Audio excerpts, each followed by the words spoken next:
Y aconteció que al cabo de 7 días vino a mí palabra de Jehová diciendo: Hijo de hombre, yo te he puesto por atalaya a la casa de Israel. Oirás pues tú la palabra de mi boca, y los amonestarás de mi parte.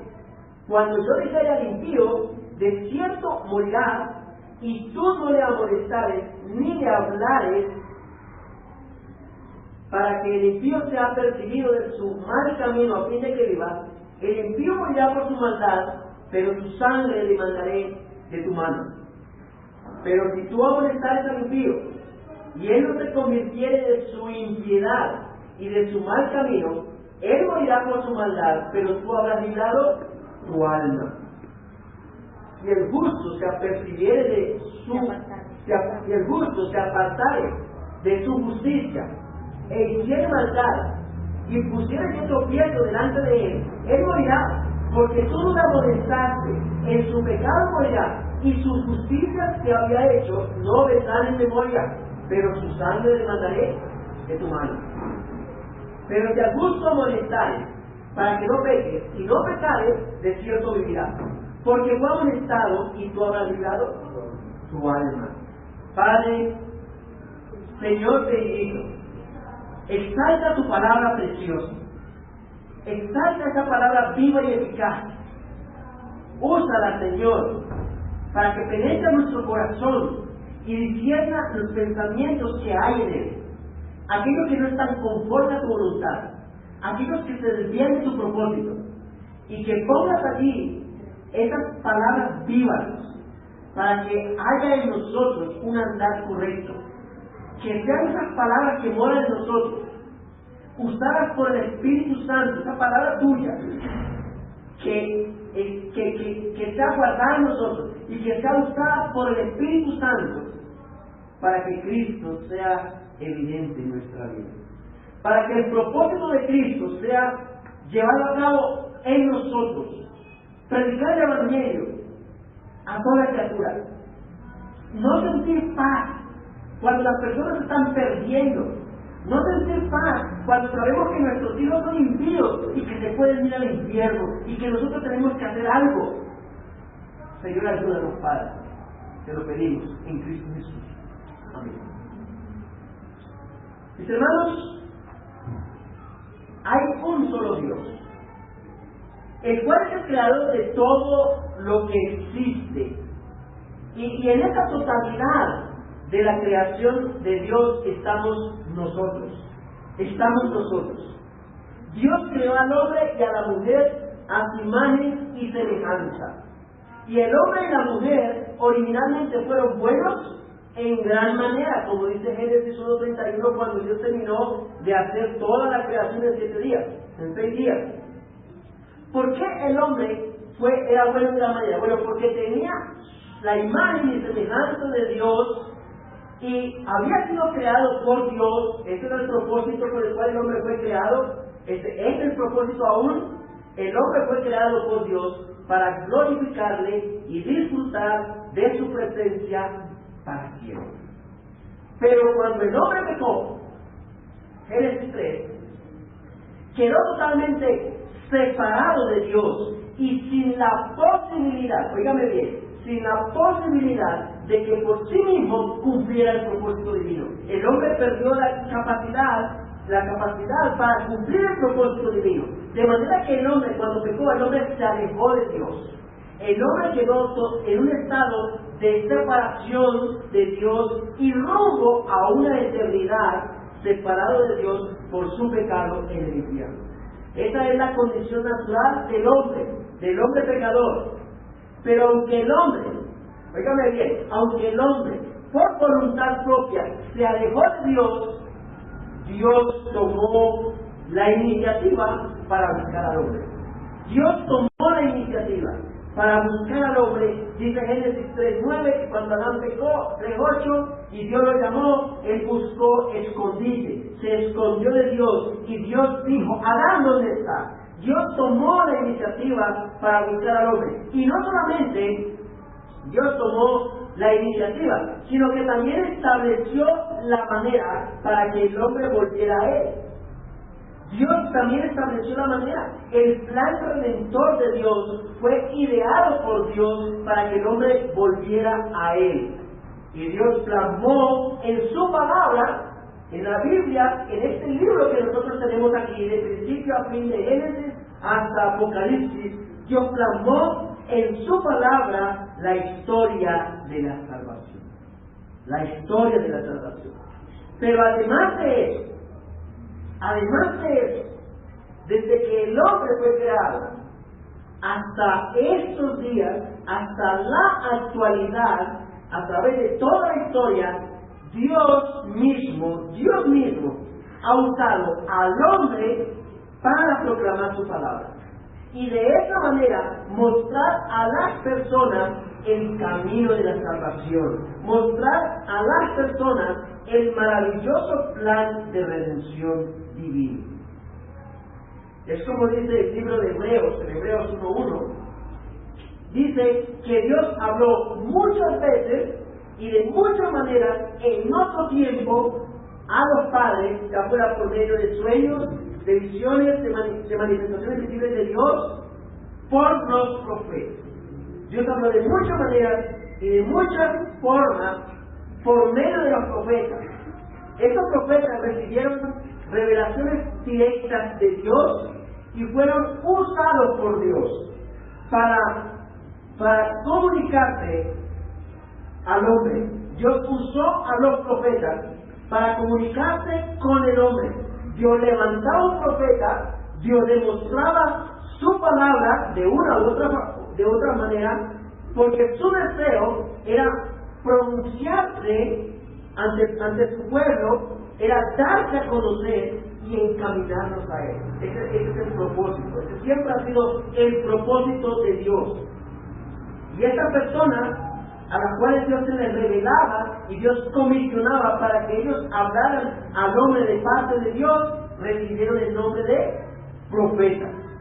Y cumplieron una función, fíjense bien, los profetas cumplieron una función muy diferente, totalmente diferente, a como la pretenden cumplir hoy muchos pseudoprofetas, muchos falsos profetas en la actualidad. Aquellos que predican supuestamente el futuro y le dicen de manera particular y personal a una persona cualquiera en el oído lo que supuestamente Dios les manda decir. Eso no tiene nada que ver con el llamado de Dios, eso no tiene nada que ver con la gran comisión, eso no tiene nada que ver con el evangelio. Dios usaba a los profetas para que hablara a su pueblo. A su pueblo, no de una manera particular, sino de una manera general. Mis hermanos, un verdadero profeta era inspirado por Dios y recibía su palabra para que la anunciara tal y como Dios quería que fuera proclamada. Y no necesariamente eran revelaciones acerca del futuro. Nosotros a veces tenemos ideas de que cuando escuchando la palabra profeta, el sustantivo profeta, pensamos que se refiere a una persona que está diciendo cosas acerca del futuro. No, eso no es todo lo que hace un profeta. El profeta, mis hermanos, el profeta hablaba de parte de Dios. Tampoco el profeta solamente profería bendiciones, solamente predicaba bendiciones. No. Hoy en día vemos la mayoría de los falsos profetas que van al oído de las personas a decirles que Dios les dice a ellos que les van a enviar bendiciones, sobre todo si hacen una gran ofrenda, una gran bonificación. No. En la mayoría de los casos, cuando el Señor hablaba por medio de profetas, el mensaje era un mensaje de juicio y reprensión para que el pueblo se volviera de sus pecados a Él. Y si quieren, miren todo el Antiguo Testamento, cuando los profetas hablaban, cuando habló el profeta Jeremías, cuando habló el profeta Isaías, Ezequiel, que vamos a hablar en un momento, o cuando habló, por ejemplo, Daniel. Esos profetas no decían, venga, qué rico el Señor tiene, y paz, es más, en Jeremías el Señor amonesta a los falsos profetas, a los falsos pastores que estaban diciendo paz, cuando no había paz. cuando Dios levantaba un profeta del Antiguo Testamento, generalmente era para que el pueblo de Dios se volviera a él. Es de esta manera que Dios comisiona al profeta Ezequiel, a quien Dios llamó a la edad de 30 años, como vemos en el versículo 1 del capítulo 1 del mismo profeta. Y Ezequiel era un sacerdote, y Dios lo llama como profeta para que llevara su mensaje a un grupo de judíos que estaban cautivos en Babilonia. Ezequiel fue contemporáneo con Jeremías. Ezequiel era contemporáneo con Jeremías, quien profetizaba, Jeremías profetizaba al mismo tiempo que Ezequiel en Judá, cuando reinaba Sedequías, hermano de Joaquín, quien había sido rey antes que Sedequías, su hermano, pero que Dios había llevado a Babilonia y llevaba 5 años allí en cautiverio por causa del pecado de este hombre. Bien, fue allí en cautiverio, en Babilonia, dice que junto al río Quebar, al suroeste de Babilonia, fue allí en el cautiverio que Dios llamó al profeta Ezequiel.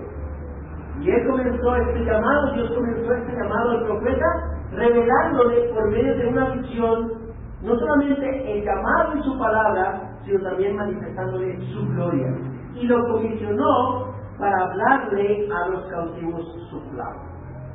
La primera visión tenía que ver con un aspecto de la gloria de Dios, que eso lo encuentra usted en Ezequiel 1:4 al 3:15, el capítulo 3, versículo 15, y dice allí Ezequiel, en Ezequiel 1:28, que cuando vio la semejanza de la gloria, no era la gloria de Dios, era la semejanza de la gloria de Dios, Ezequiel 1:28, cayó postrado sobre su rostro y escuchaba la voz del que le hablaba.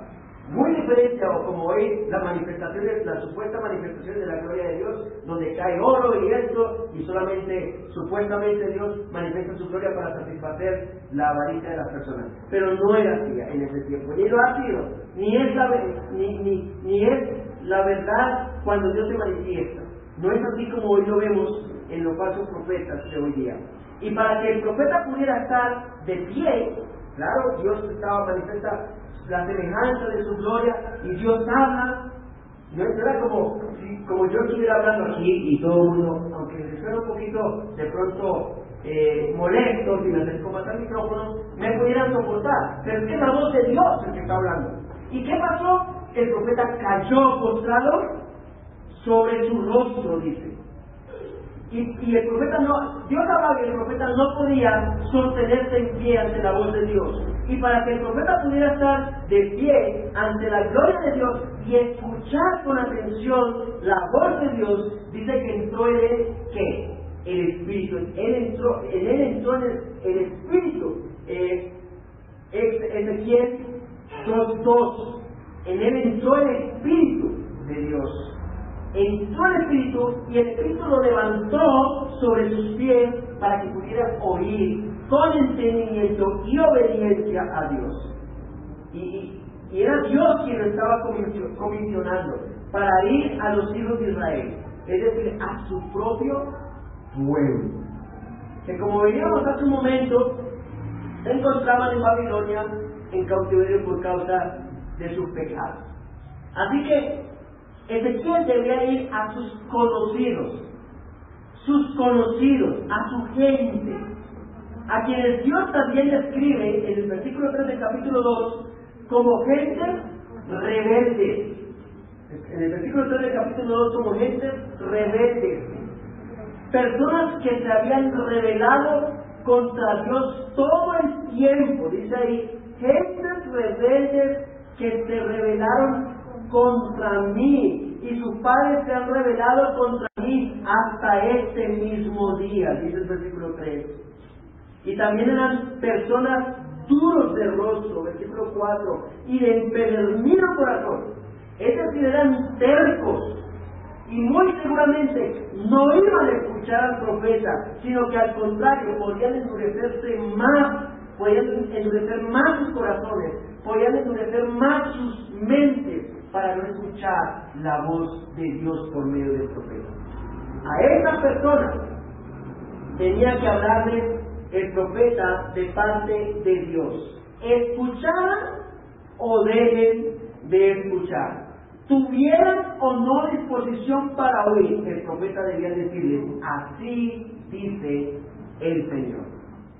Ezequiel debía de ir con el mensaje de Dios sin temer lo que dijeran ni lo que hicieran a causa de su rebeldía contra Dios. Él tenía que hablar de parte de Dios, él tenía que expresar, tenía que predicar su palabra con fidelidad, no debía suavizar el mensaje, no debía hacerlo más atractivo, ni debía cambiar el mensaje de Dios, ni tampoco debía cambiar el método. Yo he visto personas que hacen más énfasis en el método, pero resulta que 1 Corintios 1:23 dice que Dios se agradó salvar a los creyentes por la locura de ¿qué? De la predicación, no por la obra de teatro, no por la película, por la locura de la predicación. Por eso no estoy diciendo que esas cosas no tienen importancia, pero hay personas que ponen más énfasis en eso que en el predicar el mensaje. Ezequiel debía predicar con fidelidad el mensaje de Dios. Y para llevar a cabo la misión que Dios le había encomendado, Ezequiel en la visión, versículo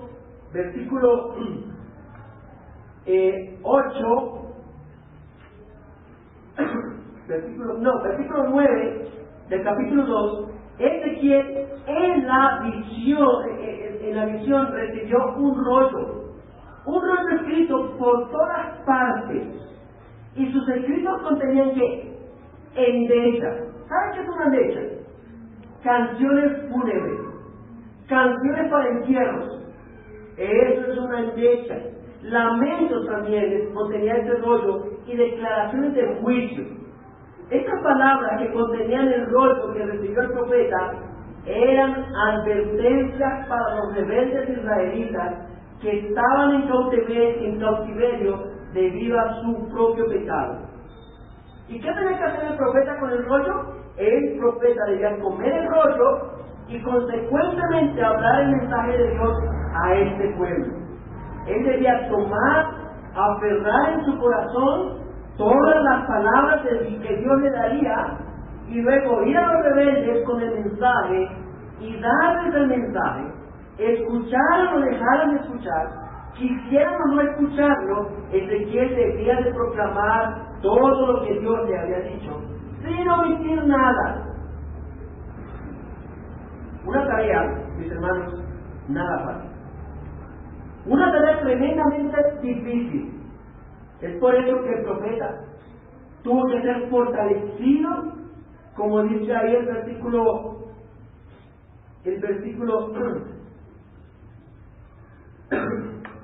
12, tuvo que ser fortalecido, del capítulo 3, tuvo que ser fortalecido por el Espíritu de Dios y guiado por el mismo Espíritu para que pudiera cumplir con la misión que Dios le había encomendado. Y dice el versículo 14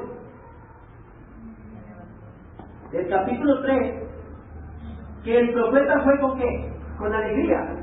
No, fue con amargura e indignación en su espíritu. No solamente porque era una labor sumamente difícil, la predicación del Evangelio no es nada fácil, sumamente difícil, pero también posiblemente porque podría ser infructuosa, humanamente hablando, claro. Porque no cree que cuando nosotros predicamos el Evangelio y Dios no se convierte, no creamos que hubo un fracaso. Dios es el único que sabe. Dios es el único glorificado.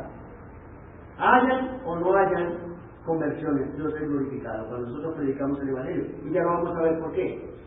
Pero, mis hermanos, no era una tarea fácil, era una labor difícil, posiblemente infructuosa humanamente hablando, sino también, mis hermanos, Ezequiel fue con amargura e indignación en su espíritu, porque al recibir el Espíritu de Dios, al venir sobre él el Espíritu Santo, y también recibir las palabras de Dios, él podía ver claramente el pecado del pueblo. Él podía ver claramente el pecado del pueblo. Y mis hermanos, cuando un creyente está lleno del Espíritu y de la palabra de Dios, puede ver su pecado como Dios lo ve. Y eso es la aflicción. Pero también ve las acciones pecaminosas de los demás como Dios las ve. Y también trae aflicción de Espíritu. Así que Ezequiel podía ver la realidad del pecado de su pueblo. Y esto le causaba indignación. Y dice que amargura, pero aún más. Él se sintió así porque había sido él el designado para ir a su pueblo. Había sido él el designado para ir a su pueblo, a hablar de parte de Dios. Él tenía que ir, no emitir ni una sola palabra, y él tenía que predicar un mensaje que era poco atractivo a un pueblo rebelde, a un pueblo terco, que no iba a querer escuchar. Por eso Ezequiel estaba con indignación y amargura.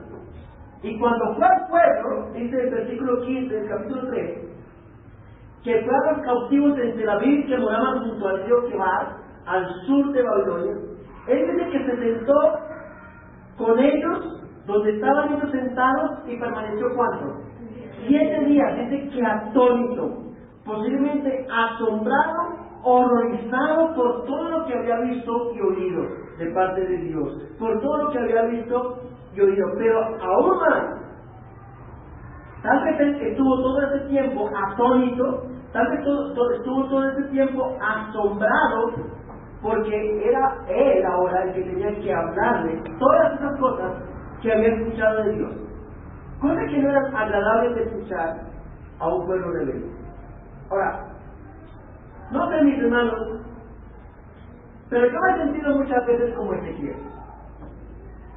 Yo me he sentido muchas veces así, algunas veces asombrado y asustado, porque me veo la necesidad de hablarle a alguien de su condición delante de Dios que no va a querer escuchar. Y cuenta el profeta que estuvo 7 días sin decir qué, nada, callado. Posiblemente Ezequiel no tenía una idea clara de cómo empezar a hablarle a estas personas. O tal vez otra posibilidad fuera de que él estaría como cualquier creyente que tiene claro el Evangelio y que se ve en la obligación de predicar ese mensaje a sus amigos o a sus familiares, y sabe que ellos están perdidos, pero él tiene claro el Evangelio y él sabe que el Evangelio presupone la justicia de Dios, que el Evangelio presupone la justa ira de Dios, la ira santa y justa de Dios por el pecado.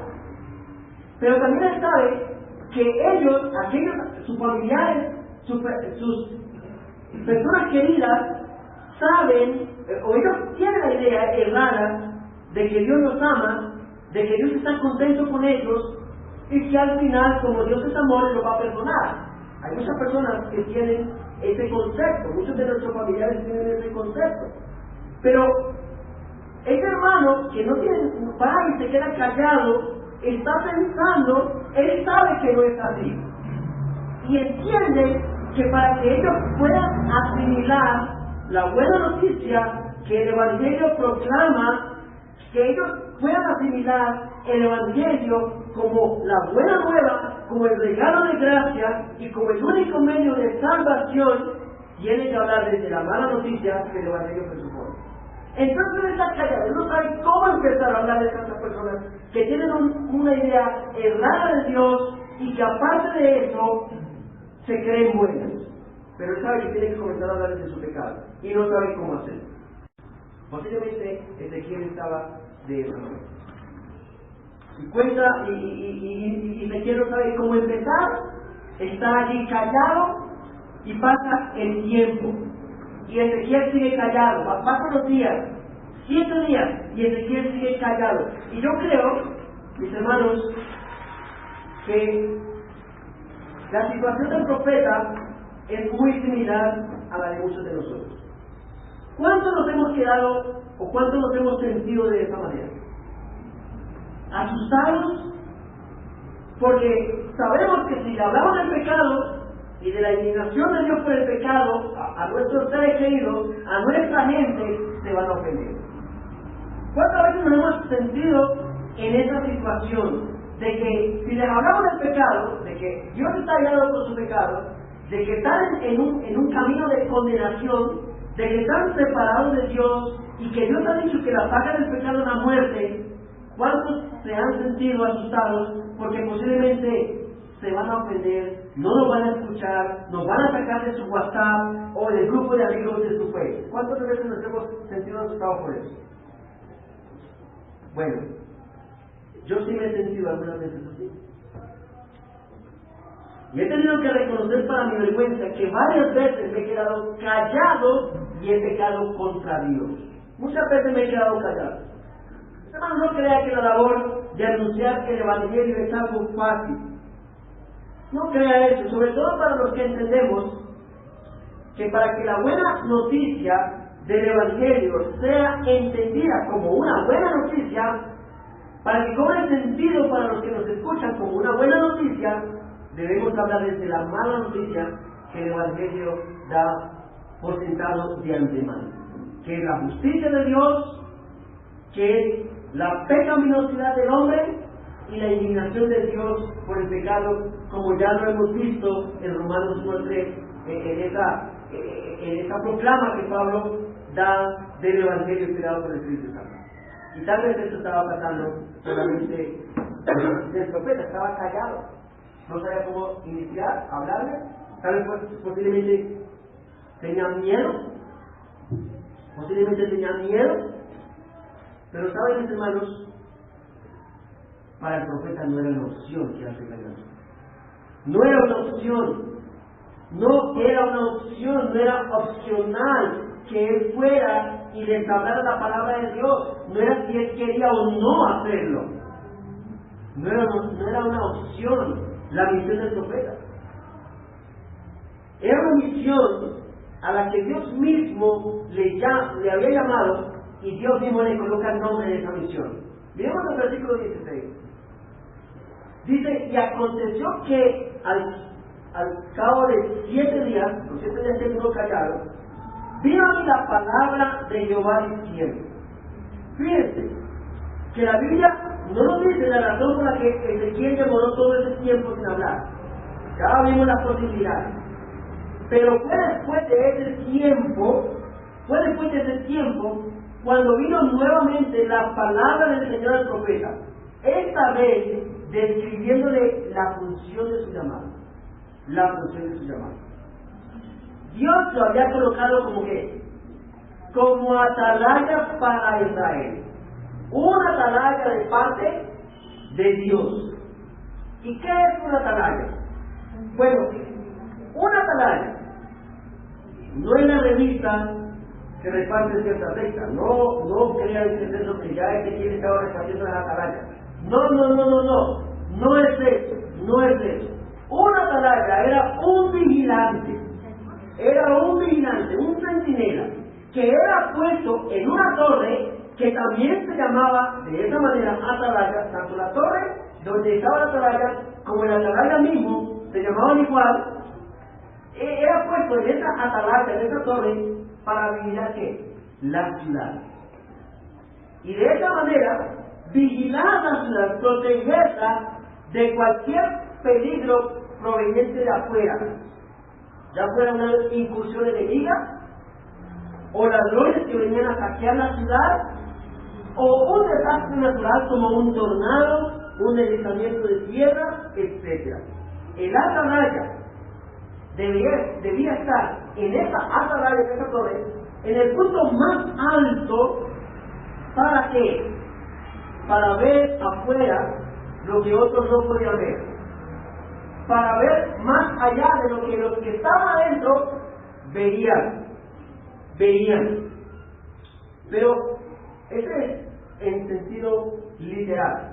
Pero en sentido figurado, como lo ves en este caso, una atalaya espiritual era colocado por Dios para advertir a los pecadores de su inminente peligro de destrucción por parte de Dios debido a sus pecados.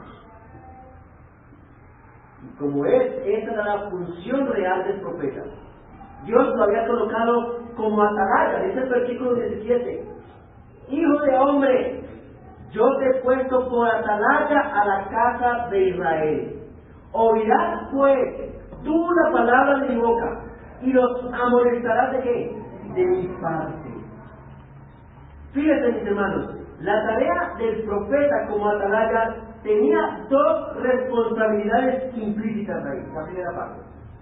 La primera que tenía que hacer, oír la palabra directamente de quién? De Dios. Ahora, el verbo oír significa ahí oír inteligentemente, es decir, escuchar con atención. Una cosa es escuchar y otra cosa es oír.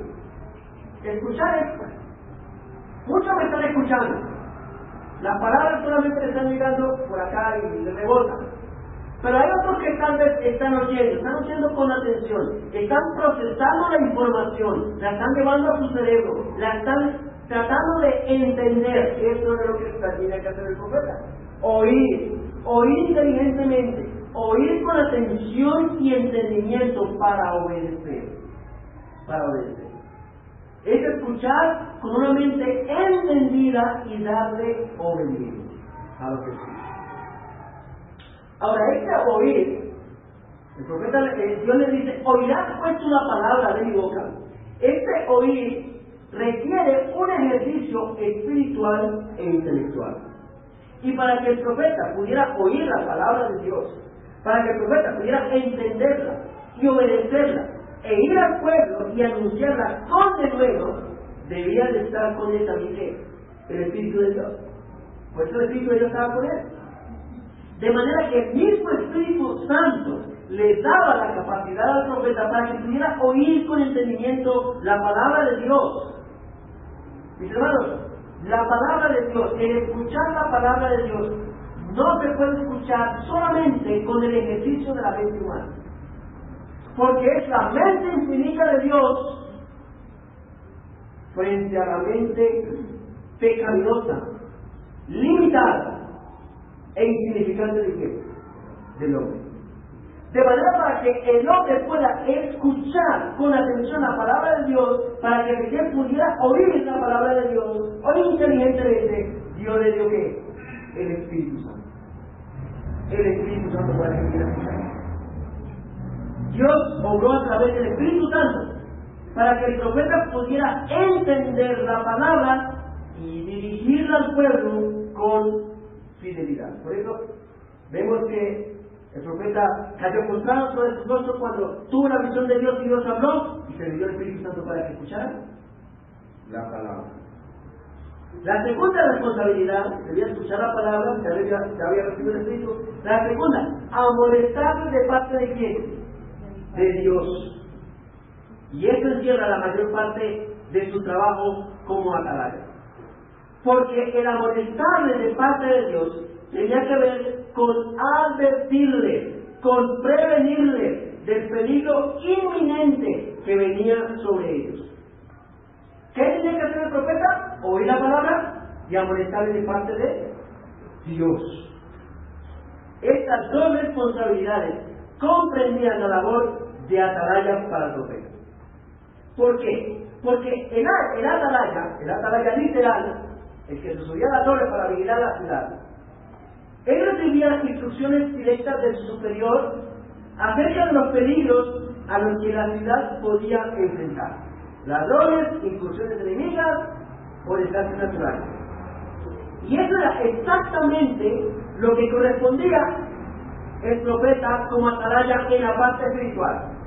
Él debía de recibir directamente las instrucciones de su superior. ¿Quién era el superior? Dios. Y esas instrucciones tenían que ver con el pecado del quién, del pueblo, y de los peligros inminentes que vendrían sobre ellos si no se arrepentían. Pero también, mis hermanos, era tan apremiante la tarea de la atalaya que si la incumplían, pagaba con su vida. Pagaba con su vida. Si una atalaya, es literal, porque sucedía en la torre para vigilar, si una atalaya no advertía y la ciudad enfrentaba un peligro, el atalaya era sentenciado a ¿qué? A muerte. Bien, mis hermanos, no era diferente la labor del profeta, ni la advertencia. No era tan diferente la importancia de la labor del profeta, ni sus consecuencias. Dice los versículos 18 y 19, cuando yo dijere al impío, al malo, al culpable, al que no tiene temor de Dios, de cierto morirás, perderás la vida, estás muerto, estás preparado de Dios por la eternidad. ¿Y qué pasa? Y tú no le amonestares, no le advirtieres, no le avisares, ni le hablares, para que el impío sea apercibido, advertido, prevenido de su mal camino, a fin de que viva. El impío morirá por sí. ¿Por qué? Por su pecado. Esa es la sentencia de Dios. Esa es la sentencia de Dios para todo pecado. El impío morirá por su pecado. Pero su sangre demandaré de qué? De tu mano. Pero si tú amonestares al impío y él no se convirtiere de su impiedad y de su mal camino, él morirá por su maldad, pero tú habrás librado tu alma. No solamente se habrá librado de la responsabilidad de la labor como atalaya, sino también su alma. Si Ezequiel no los advertía que podría ser una posibilidad, tal vez por el miedo a ellos, ya Dios había dicho que ellos iban a morir. Esa es la sentencia de Dios por el pecado. La paga del pecado es la muerte. La paga del pecado es la muerte. Esa es la sentencia de Dios por el pecado. Ahora, ¿por qué ellos se van a morir? ¿Por qué eran impíos? ¿Por qué eran impíos? ¿Qué es un impío? Un impío es una persona que es culpable del pecado. ¿Y qué merece el impío de parte de Dios? La muerte por su pecado. Pero él había puesto, esa es la sentencia de todos, pero él había puesto al profeta como atalaya, precisamente para advertirles del veredicto que Dios había determinado. ¿Por qué? Por su pecado. Ezequiel debía decirles que por sus pecados ellos iban a morir eternamente. Ezequiel debía decirles que sobre ellos venía la sentencia divina de condenación eterna porque eran impíos. Eso era lo que debía decir el profeta.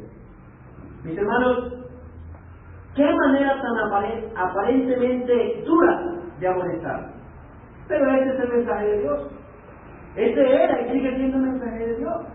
Y de esa manera tenía que ser proclamado por el profeta. Él no podía suavizarlo ni hacerlo atractivo para que tuviera una mejor receptividad. ¿Para qué? ¿Y cuál era el propósito de dar ese mensaje? Para que el impío fuera percibido de qué? De su mal camino, de su mala vida. Posiblemente muchos se creían buenos, muchos creían que tenían vidas muy buenas y que iban para el cielo y vivían como quisieran. O muchos tenían un concepto de que Dios es amor y como Dios es amor no manda a nadie al infierno. Muchos tenían tal vez ese concepto, pero no era así. No es así todavía. Y Ezequiel debía ser claro con el mensaje. Ellos eran impíos, ellos eran culpables del pecado y Dios había determinado para ellos la muerte. Y el fin de ese mensaje, aparentemente duro, era que fueran prevenidos de las consecuencias que ciertamente vendrían si no se arrepentían. Y que si se arrepentían, ellos iban a vivir, iban a ser librados. El fin de dar ese mensaje, impíos de cierto morirán, el fin de dar ese mensaje no era que murieran. No era que murieran. El fin, al contrario, era que no murieran. El fin era que se arrepintieran, que se volvieran a Dios. Mis hermanos, el mensaje de Dios de juicio El mensaje que el mensajero debe dar y que contiene mensajes de juicio y condenación no es ofender al pecador. Nunca es ofender al pecador, sino a percibirlo del peligro que viene sobre él a fin de que se arrepienta. ¿Y saben qué? Nosotros estamos llamados a llevar ese mensaje. Nosotros no estamos llevados a llevar un mensaje agradable, un mensaje atractivo, sino el mensaje de Dios, como lo estamos viendo en Romanos. Hasta ahora llevamos los 3 primeros capítulos, como lo estamos viendo en Romanos. Pero, pastor, es que eso no es amor. Hay que hablar la verdad en amor. Claro que sí. Pero es que, mis hermanos, eso es hablar la verdad en amor. Es decirle a una persona que nosotros sabemos hacia dónde ella va. Es tener claro que esa persona está en tinieblas, pero también tener claro que esa persona es culpable delante de Dios. Es tener claro que esa persona es pecadora y que por su pecado Dios la va a condenar. Y para que esa persona pueda entender el Evangelio como una buena noticia, nosotros tenemos que llevar a la persona a que entienda su condición de pecadora. Y cuando esa persona entienda esa condición, debemos extenderle la gracia. Debemos extenderle la gracia que solamente es posible a través de Jesucristo. Como dice 1 Corintios 15, 3 y 4, que Cristo murió por nuestros pecados conforme a la Escritura, que fue sepultado y que resucitó al tercer día conforme a la Escritura. ¿Por qué murió Cristo? Por nuestro pecado. Yo no puedo hablarle a otra persona de la muerte de Cristo si no le doy la razón por la cual murió Cristo. No debo decirle, Cristo murió para que tuviera salud y nunca se enferme. Cristo murió para que tuvieras dinero. Cristo murió por tus pecados. Ahora, mis hermanos, ¿qué pasaba si él no hablaba el mensaje de Dios con fidelidad e incumplía su función de atalaya?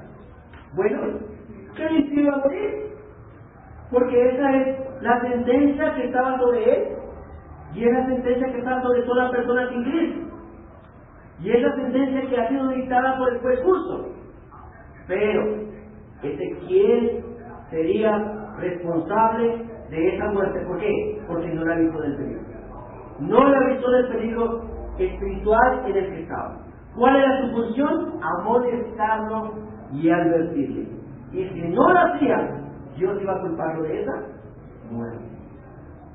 Pero si le amonestaba y el impío no se arrepentía, porque podía ocurrir eso, que él sí cumpliera la función y no se arrepentía, como pasa muchas veces cuando nosotros predicamos el Evangelio, nosotros predicamos el mensaje y todo el mundo, y muchas personas, siguen como quieren.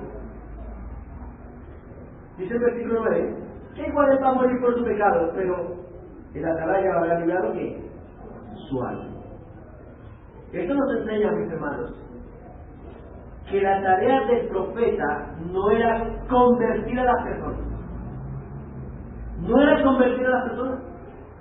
Su tarea era escuchar atentamente la palabra de Dios y ser fiel a ella cuando hablara a los impíos, hablándole de su impiedad, de su pecado y del peligro de muerte al que se dirigían. Dios ha dicho, Dios ha determinado que la paga del pecado es que la muerte. Y Dios ha mandado a todos los hombres en todo lugar que se arrepientan, que se vuelvan de sus pecados a Dios, que dejen esa vida de pecado y vengan a Dios arrepentidos. Y nosotros somos los que tenemos que predicar el mensaje. Pero aún podría pasar que dando el mensaje claro, fiel de Dios, tal como Dios quería que lo diera, podría pasar que escucharan el mensaje y que no se arrepintieran, como lo vemos en el versículo 19. Que dice, pero si tú amonestares al impío y él no se convirtiera de su impiedad de su mal camino, él morirá por tu maldad, pero tú habrás librado tu alma. Ahora, ¿qué debía hacer el profeta si no se arrepentían? Bueno, nada. Hasta ahí había llegado su misión. Porque la tarea era que amonestarles, no convertirles. Esa es la tarea. Amonestarles, no convertirles. Esa es nuestra tarea. Nuestra tarea es predicar el Evangelio, no convertir a las personas. Es lo que nos mandó Dios, a predicarles que Cristo murió por sus pecados, que Cristo fue sepultado y resucitó el tercer día conforme a la Escritura. Este es el mensaje que nosotros debemos dar y no más, no debemos convertirlos. Pero no solamente debíamos estar a los malos, a los impíos, sino también a los aparentemente justos de la época, versículos 19, 20 y 21, perdón. Si el justo se apartare de su justicia e hiciere maldad, y pusiere otro tropiezo delante de él morirá, porque tú no le amonestaste, en su pecado morirá, y su justicia que había hecho no vendrán en memoria, pero su sangre demandaré de qué? De tu mano. Pero el que al justo amonestare para que no peque, no pecare, de cierto vivirá, porque fue amonestado y tú habrás librado tu alma. Otro tipo de personas a las que Ezequiel debía de hablar eran a los justos. Pero, ¿qué la Biblia dice que no es justo ni uno? Bueno, estos justos no lo son en todo el sentido de la palabra. ¿Por qué? Bueno, hay varias razones ahí en el texto. ¿Por qué no son justos en todo el sentido de la palabra? Bueno, porque estos justos necesitaban también la amonestación de parte de quién? De Dios. Y segundo, y eso indica que también tenían pecado, necesitaban la amonestación de parte de Dios. Pero además, debían de ser amonestados porque estaban propensos a caer en pecados mayores. Estaban propensos a caer en pecados mayores. El justo que se creía a sí mismo justo, por obedecer las normas de la ley, podía salirse de ese camino y cometer cualquier clase de maldad, de manera que no era totalmente justo. No era totalmente justo. ¿Por qué no era totalmente justo? Bueno, porque no hay justo ni a uno. No hay justo. Mira, si tú crees que por lo que haces, por lo que tú ves ciertas cosas, porque tú das limosna, porque tú vas a ciertos santuarios, o porque tú incluso lees la Biblia, o porque tú vienes aquí a la iglesia algunos domingos, cuando no es festivo, porque tú vienes a la iglesia. Bueno, mi hermano, mi amigo, tú te crees justo, la Biblia no es justo, mi hermano. Ya estás pecando. Porque si tú crees que haciendo otras cosas para ganarte el favor de Dios, déjame decirte, mi amigo, que Isaías 64:6 dice que esas cosas solamente son trapos de inmundicia.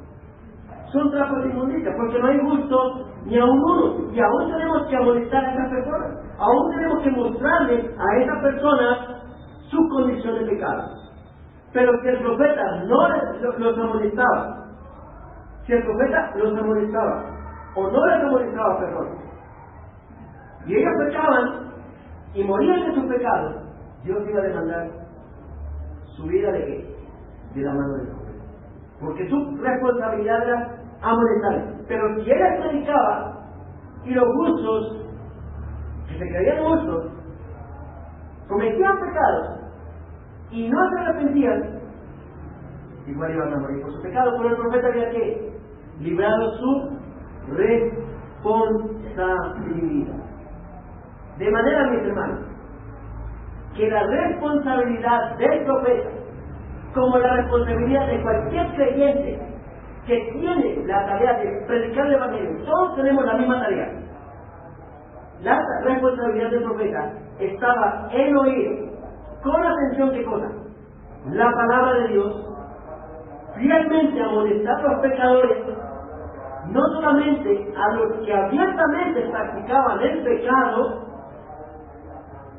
sino también a los justos, aquellos que no eran tan malos, aquellos que eran moralistas, pero que igual eran ¿qué? Pecadores. Pero no era responsable de la respuesta que las personas dieran al mensaje. No era responsable. Él era responsable de producir resultados. Él no era responsable de los números de decisiones que pudieran haber. No. Tampoco su responsabilidad era llenar una membresía o una iglesia. No. Su responsabilidad era hablar de parte de ¿qué? De Dios. ¿Y cuál era el tema principal de su mensaje? Bueno, está en el versículo 18, cuando yo dijera el envío, de cierto que morirá. ¿Qué mensaje, mis hermanos? Este mensaje presupone dos cosas con respecto al auditorio, y yo creo que entendamos esto. Primero, que iba dirigido a qué? Al impío, al pecador. ¿Y cuántos son impíos? Todos. Salmo 14, 2 y 3 dice que Jehová miró desde los cielos para ver si había un impío en la tierra. ¿Y cuál fue la conclusión a la que llegó Dios? No hay justo ni a uno. No hay quien entienda, no hay quien busque a Dios. Romanos 3, 10 al 12. Y Efesios 2, 3 dice que todos están muertos en sus delitos y pecados. Siguen la corriente de este mundo, andan en los deseos de su carne, haciendo la voluntad de su carne y de sus pensamientos, y son por naturaleza hijos de ira. Este es el auditorio de todo creyente cuando tiene que predicar el Evangelio. Y eso debe entender el creyente cuando va a predicar el Evangelio. Y segunda responsabilidad, o segunda implicación de esta frase que dice el Señor, cuando yo dijera el impío de cierto morirá, la segunda presuposición ahí es que el impío está en un evidente peligro de ¿qué? De muerte. ¿Por qué? Por su pecado. Por su pecado. Lo cual también da por sentado el mensaje. Porque el problema que el hombre tiene con Dios, el problema principal que el hombre tiene con Dios y que le lleva a la muerte, ¿cuál es? ¿Que no tiene plata? El pecado. El problema es el pecado. Y todos somos ¿qué? Pecadores. Ahora, mis hermanos, la labor del profeta es muy similar a la de nosotros hoy día, a la de los cristianos. ¿Por qué? Porque los cristianos estamos en una condición similar y con la misma responsabilidad del mundo. Los cristianos hemos contemplado la gloria de Dios en el Evangelio. Los cristianos hemos contemplado la gloria, la magnificencia, el esplendor de Dios en el Evangelio. Porque a través del Evangelio nosotros pudimos ver nuestra condición de pecadores delante de Dios. A través del Evangelio nosotros pudimos ver que nosotros merecíamos todo el precio que Dios demanda del pecado. ¿Y cuál es ese precio? La muerte. Nosotros pudimos ver a través del Evangelio eso. Pero también pudimos ver a través de Cristo, pudimos recibir el regalo de salvación, la vida eterna. A través de Cristo, de su obra perfecta en la cruz del Calvario, nosotros pasamos de ser hijos del diablo a ser hijos de Dios. Nosotros pasamos de estar bajo la potestad de las tinieblas a la potestad del amado Hijo. Todo eso contemplamos con el Evangelio. Con el bendito Evangelio. Y hemos contemplado la gloria de Dios en Cristo. Hemos contemplado en Cristo la infinita justicia de Dios, su santidad suprema, su santidad que es superior a cualquier otra cosa en el mundo, su santidad y su amor en Cristo. Eso hemos contemplado en el Evangelio. Eso hemos contemplado en Cristo. En Cristo hemos conocido al Padre. El mismo Señor Jesucristo dice: el que me ha visto a mí, ha visto al Padre. En Cristo hemos visto al Padre en todo su esplendor. Y no solo eso, sino que además en Cristo recibimos el Espíritu Santo, que nos convenció de pecado, justicia y juicio, para que corriéramos a Cristo en arrepentimiento y fe. Y no solo eso, sino que además el Espíritu Santo vino a morar en nosotros y nos enseña su palabra y nos capacita para que podamos oír entendiblemente su palabra, para que podamos oír con inteligencia su palabra y obedecer lo que el Señor nos dice en ella. Cuando vino el Espíritu Santo sobre nosotros, dice el Señor en Hechos 1:8, recibimos poder de Dios para ser sus testigos en nuestro hogar, en nuestro vecindario, en nuestra ciudad y en todo el mundo. Y con el Espíritu y la palabra, ya contemplando la gloria de Dios en el Evangelio, con el Espíritu Santo morando en nosotros permanentemente, porque somos templo del Espíritu, y con la palabra de Dios, la espada del Espíritu, el Señor nos manda a predicar el Evangelio a todo el mundo, a cualquier persona, de cualquier condición social y cultural, o cultural.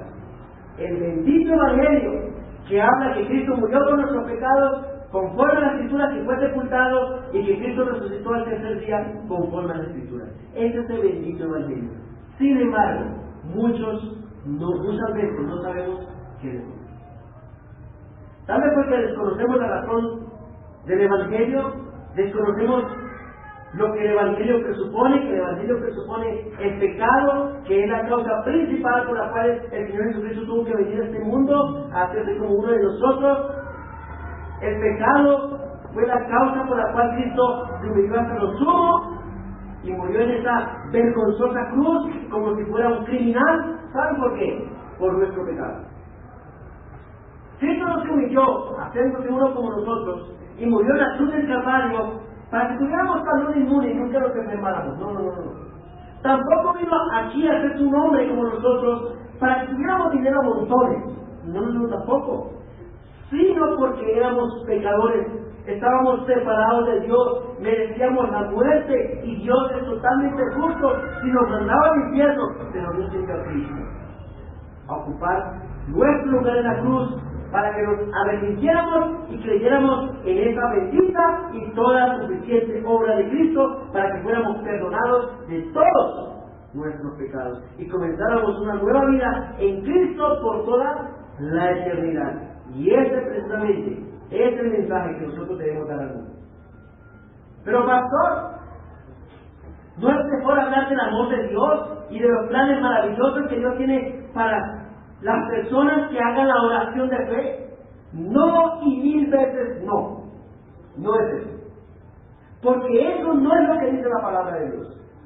Pablo dice que la cruz es un mensaje que va a ser considerado como la peor tontería para algunos y la peor ofensa para otros. Pero nuestra responsabilidad no es hacerlo más atractivo, no es potabilizarlo para que las personas lo asimilen en nuestra fuerza, no, sino predicar el mensaje de la cruz. Predicar que Cristo vino para salvar a los pecadores que están muertos en sus delitos y pecados, porque ese es el mensaje que es poderoso para salvar a todo aquel que crea. No hay otro mensaje. No hay otro mensaje. Y nuestra responsabilidad no es hacer que la gente en masa tome una decisión manipulando sus emociones. No esa no es nuestra tarea. Nuestra responsabilidad está en advertir a los pecadores de que todos son pecadores, de que todos están en peligro inminente de muerte eterna, y conducirlos a Cristo, mostrarles al Hijo de Dios, quien siendo Dios mismo, la segunda persona de la Trinidad, vino a esta tierra como un hombre para vivir la vida perfecta, de perfecta justicia, que ningún hombre aparte de él ha podido vivir, ni podrá vivir, y para sufrir la muerte que tú merecías sufrir, la muerte que yo y que tú merecías sufrir, para librarnos de la muerte que merecíamos por nuestro pecado y darnos la vida eterna si venimos a Él en arrepentimiento y fe, confiando completamente en Él. Eso es lo que nosotros tenemos que predicar. No manipular las emociones de las personas. No querer como en nuestras fuerzas convertir a alguien. Tenemos que predicar el mensaje del Evangelio. Y mis hermanos, esto no es una opción para nosotros. Aunque el mensaje del Evangelio sea duro y posiblemente no quieran escucharlo, no es una opción cambiarlo. No es una opción quedarnos callados. No debemos de cambiarlo, no debemos de quedarnos callados, porque es un mandamiento que nosotros tenemos que cumplir y que tenemos la capacidad para hacerlo. Dios nos ha dado la capacidad, porque tenemos el Espíritu Santo, tenemos su palabra, la bendita historia de redención, y no hay que hacer inventos, no hay que inventar sobre eso, porque la fe es por el oír, y el oír es por la palabra de Dios. Y si no lo hacemos, el impío igualmente va a morir. El impío va a morir, pero Dios va a demandar su muerte de nosotros. ¿Somos atalayas en nuestro hogar? Porque este es el primer escenario al que Dios nos mandó. ¿Somos atalayas en nuestro hogar? Nuestros hijos, yo creo que entiendas eso, porque si nuestros hijos no han creído en Cristo, son impíos. Sí, muy bonito y todo, inspiran mucha terror y todo, pero son impíos y están en peligro de muerte. Y si no les avisamos de sus pecados, van a morir. Pero Dios nos hará responsables de su muerte. Dios nos va a hacer responsables de su muerte. ¿Qué tal nuestros vecinos? ¿Qué tal nuestros compañeros de trabajo? Allí donde el Señor nos ha permitido estar, ¿somos atalayas? ¿De cuántas muertes somos culpables? Yo soy culpable de muchas muertes. ¿De cuántas muertes somos culpables? Pensemos. Mis hermanos, es tiempo de que nos arrepintamos. Es tiempo de que le clamemos al Señor para que todo el tiempo nos haga conscientes de esta labor y no nos deje tranquilos si no la hacemos. Que no nos deje tranquilos. Que el Señor nos ayude. Que el Señor nos ayude, mis hermanos, a predicar su evangelio, a no diluirlo, a no hacerlo más atractivo. Y amigos que están en Cristo en esta mañana, Dios dice: impío de cierto morirá. Estás en peligro de muerte. La Biblia dice que todos somos pecadores. Y si tú estás en Cristo, eres un pecador y estás en peligro de muerte. Y la Biblia dice en Romanos 6:23 que la paga del pecado es la muerte. Ven a Cristo una vez. Reconoce tus pecados. Entrega tu vida a Cristo, confía completamente en Él y disfrutarás de la vida eterna. Y si no quieres creer, si te preguntas de creer, mi amigo, un día vas a enfrentarte a Dios. Un día lo vas a tener frente a frente. Un día vas a contemplar la gloria de Dios y vas a caer prostrado. No el quien te levante, vas a estar en el infierno por toda la eternidad. Mi amigo, ven a Cristo ahora, porque ahora hay esperanza para ti, mientras respires. No sabes cuánto tiempo vas a respirar.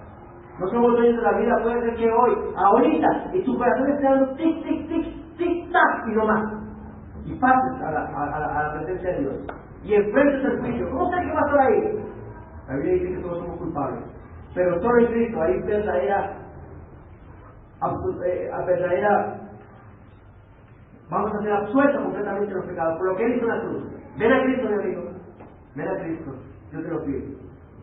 Yo te lo ruego, ven a Cristo. No rehuses más el llamado de Dios. No rehuses el llamado de Dios, amigo. Ven a Cristo ahora. Y mi hermano, somos culpables. Mira tus manos. ¿Hay sangre en tus manos? ¿Piensas que tus hijos están siendo influenciados por tu testimonio? ¿Eres atalaya en tu hogar? Que el Señor nos ayude. Amado Dios, te damos gracias en esta mañana, Señor, por este tiempo desde los cielos. Gracias por tu palabra. Somos atalayas. Debemos cumplir nuestra labor. No tenemos opción, Señor. Ayúdanos, Padre. En el nombre de Jesús. Amén. Vamos a terminar con